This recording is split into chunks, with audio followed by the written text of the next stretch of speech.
morning, Flosstube. This is Gem Stitch here for my Maynia update. So I think I'm probably going to do this vlog style, but if it's not, then it's not. You know, just bear with me. So this is going to be talking about my first 2 weeks of Maynia. I hadn't really made up any conclusive plans. In fact, I wasn't even sure I was going to take part in Maynia right up until the beginning of May, but I decided, inspired by so many others of you that was on Stitch Maynia, the Facebook group, to do a monogamania, and possibly with the idea of focus on a finish type thing, pick up things that are near completion. And that's actually worked for me and has been quite successful considering how much stuff has been going on. So my first week I decided to do creation. Now I've left the pattern over there. 2 seconds.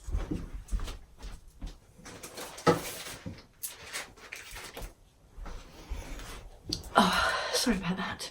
This may be a bit disorganised. I'm trying to get this done quickly because I have an impromptu day off work today, but it is my only one of this week, albeit the weekend. But I've got an awful lot of work going on at the house, which is also a reason I haven't been able to record, because of noise and things. So yeah, anyway, so creation by Tempting Tangles. So this is a project I've been working on, I think, since 2015. I can't sing its praises enough. I love this piece. I loved working on it, but I also loved the piece as is. If it had been artwork, I would have bought it. In that sense, I just really was drawn to this piece, this pattern. And I mean, it would come out in 2009. I started it in 2015, and I'd had it for a little while before then, so I'd had it in my stash for quite a while.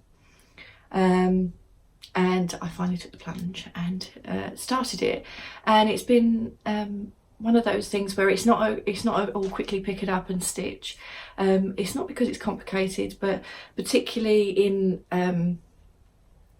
the storm clouds and the sun, it's almost full coverage in places, and there's quite a few colour changes, so it's something that, you know, you might only stitch a couple of stitches and then change thread, and stitch a couple of stitches and change thread. So it's not necessarily, it is a relaxing stitch, but you'd allocate more time to sit down and do it, which meant that really in 2018 I didn't stitch on this at all, because of moving and loads of stuff that was going on. I just didn't get a chance to stitch on it, and I didn't have the space to that I wanted that would make me comfortable to stitch on it, and so therefore I didn't. So I can't, although I started it in 2015, you can take a year off of that, although that is still a long time.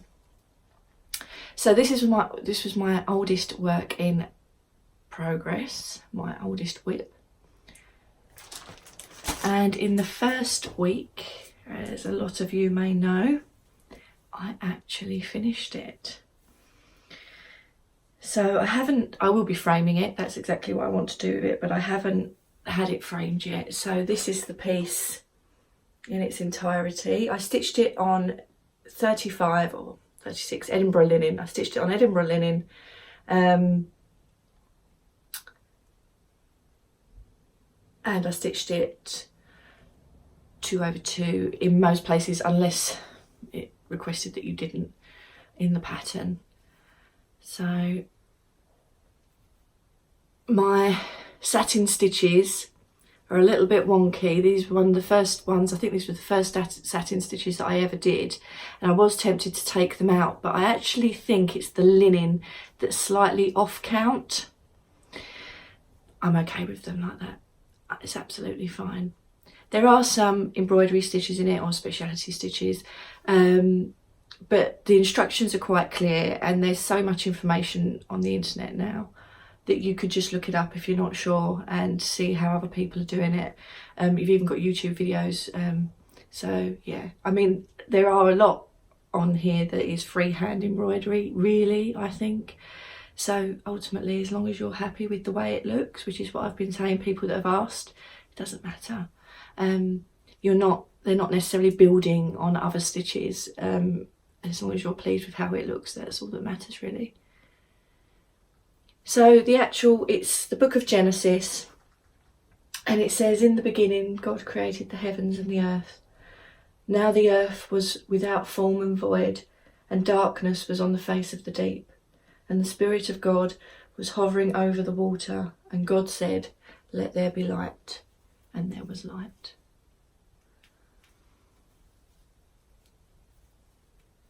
So I think the last time you see it, or the bit that I was focusing on, was this bottom bit.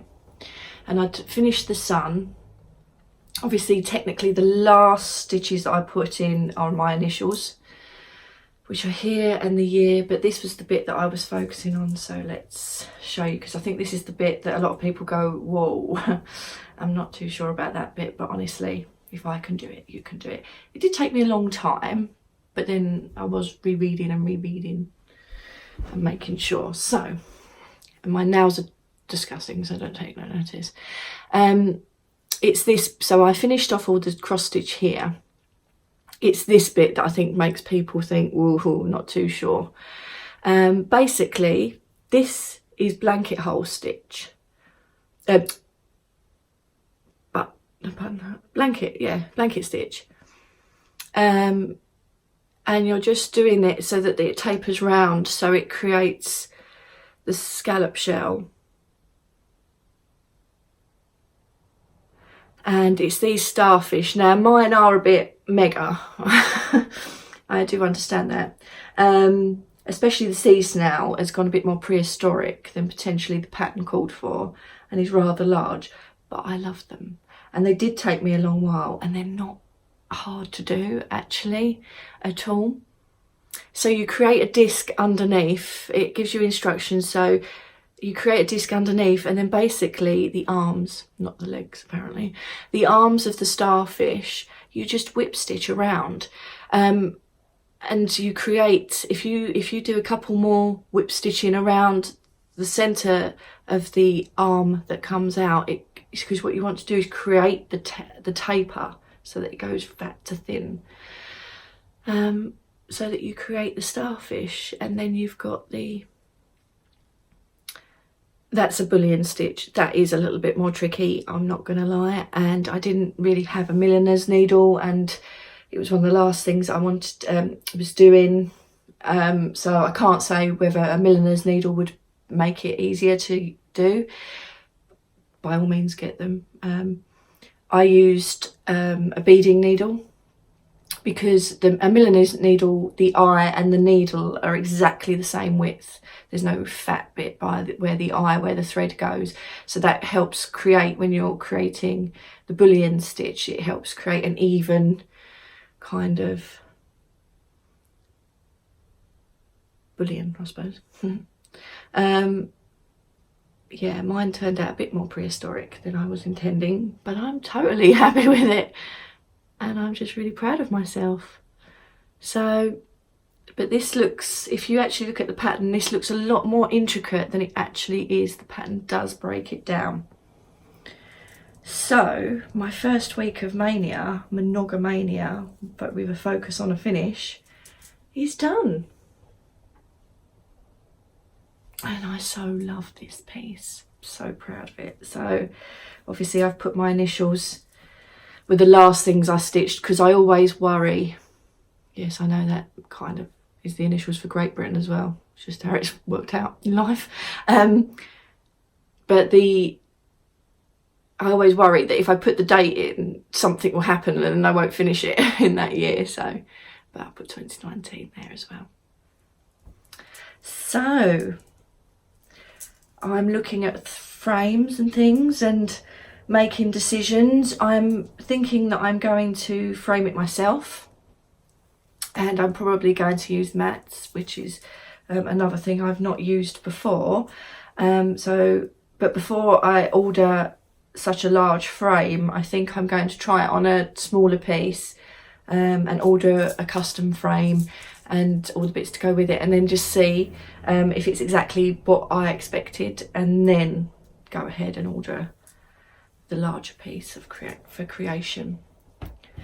So that was my first week. I hope I'm not too close to the camera. That was my first week in Maynia, so I can call that definitely a success. My second week of Maynia, I moved on to, I thought, well, what's closest to a finish? And that was my sampler stocking, designed by Phyllis Hoffman, and this is from the magazines. And this was close to a finish as well, although I know it's quite difficult to tell because it's an odd shape. So I've managed to get that finished. I did alter it because it had quite a few initials in there and I wasn't that worried about the initials, so I added the stags should have been behind each other, so I moved one up to give it a bit of movement and then added a doe. And then, yeah, and then the last bit was obviously the tree, which I've added there.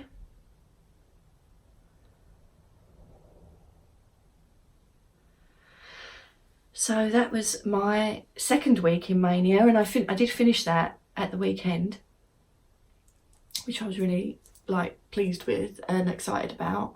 So that's my second finish, but I am going to stick. I don't think I'm going to get loads of finishes because I've got some really large pieces. But I thought, no, I'm going to carry on with that theme. But to be honest, there isn't really anything that. Excuse me. There isn't really anything that is that close to a finish as such, like in the whole scheme of things or in the larger projects. So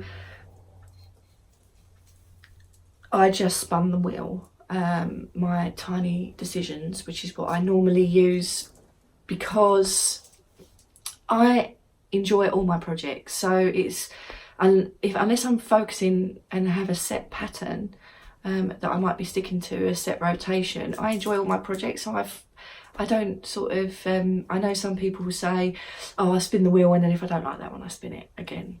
I don't have that problem because I generally like everything that I'm stitching. I just do it because it's like, I don't have to think about it and it can make that decision for me. So basically I spun the wheel and it come up with my sail piece, which was actually a bit of a bonus because hopefully I will get that finished as well in this May, because I've actually got two sails on the go at the moment, because I'm behind with this one. So this was a sail with the Little House Needleworks and Country Cottage Stitches on Facebook, and this is called Dream Big. It's a Country Cottage Needleworks piece, so it's only small, but I started it quite late, because it was March, April that the sale was taking place, and I actually started it quite late from what I remember.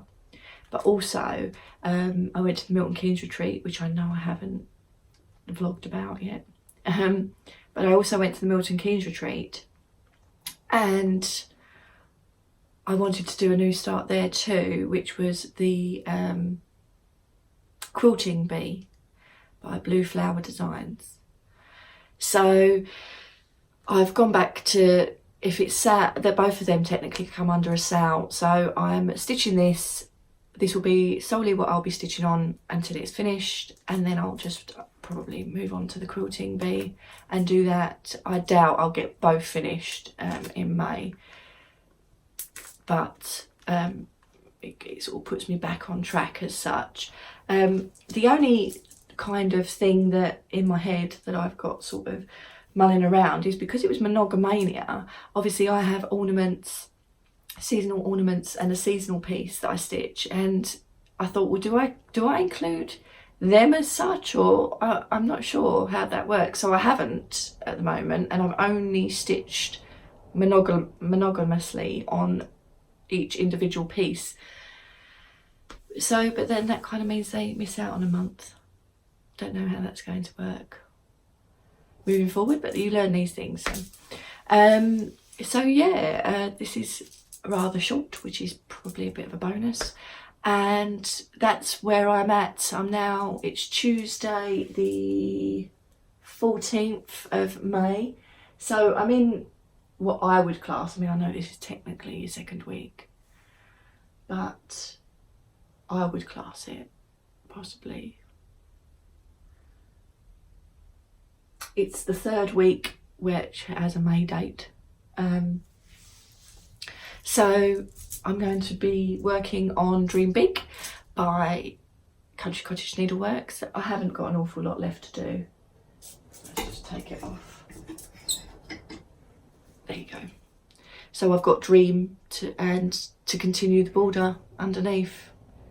And yes, this is not great use of fabric. I don't know what I was thinking when I started it. I could have just taken a section, but I'm sure when I decide to trim it off, I'll be able to use some of these pieces, so I'm not too worried. But yeah, so this is what I'm going to be working on until it's finished in May. Some updates, some life updates. I've got a promotion at work, which does mean more responsibility, more to learn, processes to learn. So my brain may die at some point. It does also mean that I am going to need to learn to drive. I've never had to drive, I've never needed to. I've always been able to get around quite fine. I've always lived near a station, or I've never really felt the need to learn to drive, so I've never bothered. And unfortunately now I might need to. Feel like I might have left it a little bit late in the day, but this is a good opportunity, and I do really need to learn to drive if I'm going to take that opportunity. So that's got to come in at some point. I've got to do that, which I'm not looking forward to at all. I'm just going to play it by ear. I don't want to sort of rest too much, but that's an awful lot of learning that I've got to learn a whole process of working, and then there's lots of new processes, and my role is a bit fluid, so it can change. Fluid is the key word at the moment, fluid, because it's not nailed down. It's my job role will change and evolve because it's a role that's been almost created, which is in some ways really flattering and really nice because it's almost been created for me, but it's because they think that I can basically fill in the gaps that make it sort of PA, executive assistant stroke office manager, because that's my role title, all three. So yeah, that's basically, and so it's going to be interchangeable, as in, but how can I manage if I don't actually know how the process works myself? So that's where I need to learn the process, and I need to know how to do things and learn to drive. And so obviously I know I can't do all those at once. Obviously I do work long hours anyway. I work around 11, 12-hour days in total. So on top of that, that's an awful lot to take on. So I'm telling you this because I know you're probably not interested, but that will impact my stitching inevitably. That's what happens. But it is a good opportunity, and I think I should at least try it and take it. Obviously we moved financially. I think that it's a good opportunity for us. It is not where I'd foreseen myself a year or 2 years ago. It's not what I was looking for, but you know, circumstances and life has changed, so need to step up, right, and be counted. So that's what I'm doing. Obviously I'm still going to be in stitching. I still find it really relaxing, but hence why I find it really hard to record sometimes and have the energy to do things. And if I record, it means I can't stitch. So anyway, moving on. On Friday, so my calendar's over here, that's why I'm looking. Friday the 10th of May, my mum and my daughter went to the Victoria and Albert Museum in London, Kensington, to go and see the Christian Dior exhibition. Christian Dior, Designer of Dreams, and it was beautiful. It was a paid for exhibition. Obviously, a lot of the British museums are free entry, but they will charge for certain exhibitions, and this was a paid for exhibition, so it had to be booked in advance. I don't know for certain. I could hear people talking in the queue. I think it's probably sold out. I booked these tickets the second week of February, and I wanted a Friday, and May the 10th was the earliest Friday I could get. So yeah, it's probably sold out. But yeah, so we went along, and I'll put some, my point of this is that I will put some pictures at the end, because obviously there's still needlework involved and this sort of thing. But I did buy the book, the catalogue that went with the show.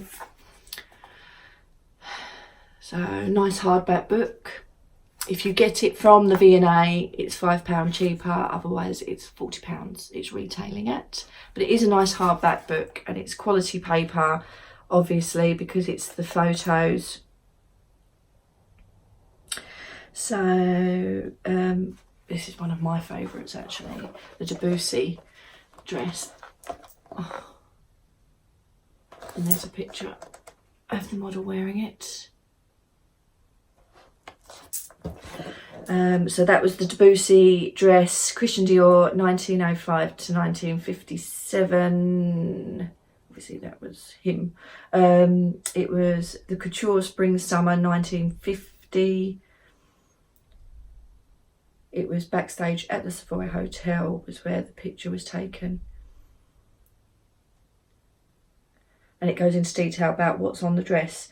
The Debussy, a spectacular sequin covered gown, and one of the designs modelled at Christian Dior's first fashion show in Britain.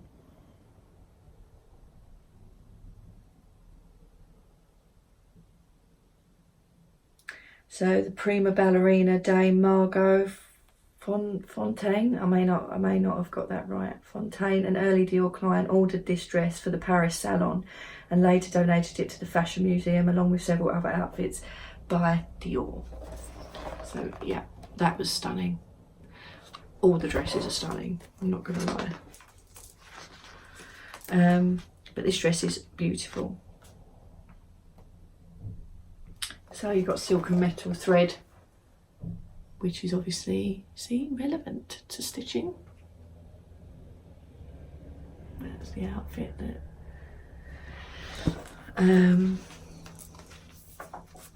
yeah, just absolutely stunning. We had a couple of around the world pieces, which were beautiful.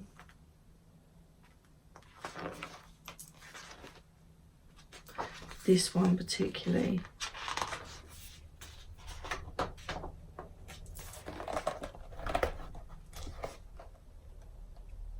So that's the picture up close. It's got Swarovski crystals in it. Stunning. I think I've got a picture of that to show you at the end.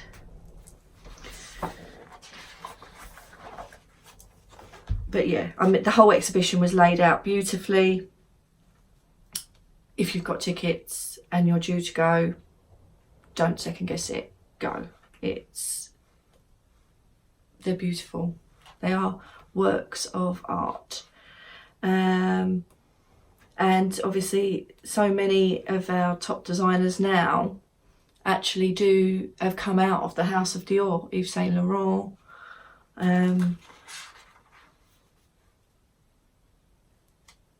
they're all, I mean, this is one of my favourite. It's actually called December. It's the December dress, which I think, as my birthday's in December, I should wear something along those lines. It's not glitzy at all, but it is just beautifully made. I don't know if you can see. It's just stunning. Very plain, but beautiful.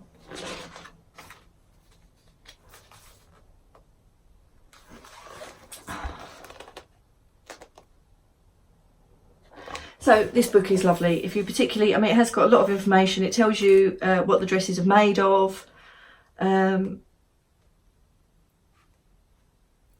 If you enjoy looking at beautiful couture outfits, then this book is almost definitely one for you. I did like this one. Okay, so this is Galliano, as you can probably tell by its over the topness.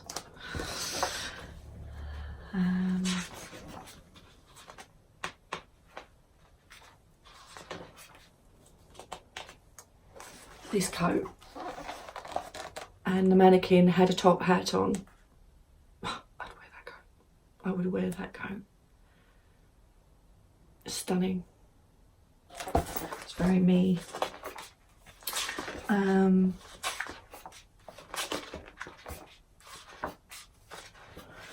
There was one outfit that was totally impractical, obviously. Well, not obviously, actually. Some of them are just... That's what's surprising. You look at some of the cuts and the shapes and you can see it in today's clothes. You can go and buy them on the high street, but it was actually a Dior cut. It was a Dior shape that he'd created. Trying to find... I should do this. I do this every time, don't I?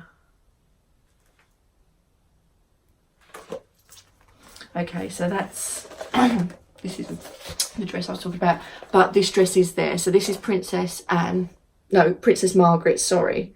Princess Margaret on her 21st birthday.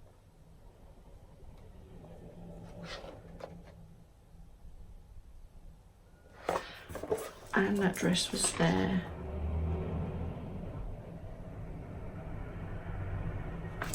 As well.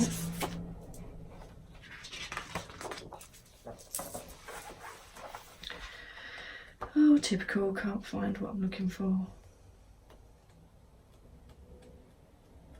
But I know I've got a picture. I've took a picture of it, so I will put that in with my photos. Obviously, theirs would have been better.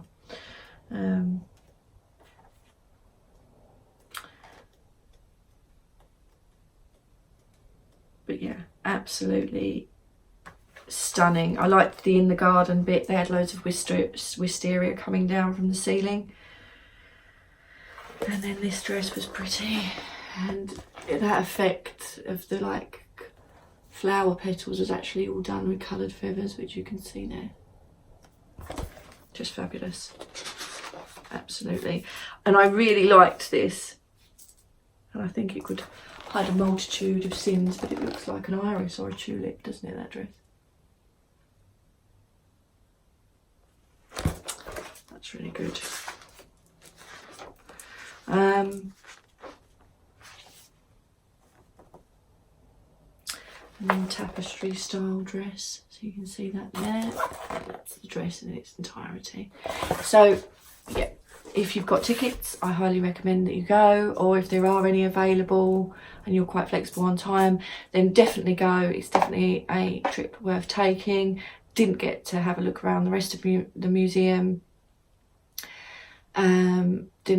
So I plan to actually go back and look at the rest of it, because obviously the V&A study have a lot of different types of art and cultures, so it's all split up into different sections. It's not just pictures or sculptures, it's lots of things, even down to kitchen utensils and stuff like that. So I would highly recommend going. And that was my little on my travels section.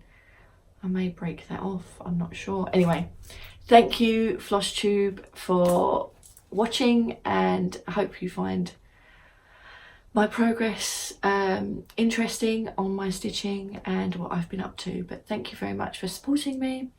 If you like this video, please give me a thumbs up, and I shall speak to you very soon. Take care, Flosstube. Bye.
you.